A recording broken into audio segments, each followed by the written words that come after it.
မင်းနဘေးအနာပဲအမြဲနေခြင်းသူမင်းအတွက်အမြဲတမ်းအဖြေခံလူတယောက်လို့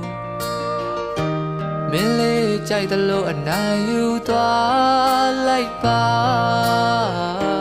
မင်းမို့လို့အမြဲတမ်းပဲအရှုံးပေးမယ်လူမင်းလေးဆိုသမျှအမြဲလို့ခံသူပေးဆက်ခြင်းလို့အချစ်ကိုခံယူထားလို့ကိုယ့်ရဲ့အချစ်ဟာအရာရာတိုင်းနဲ့နို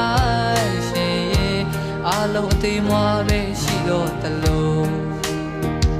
တစ်ချိန်ချိန်မှာ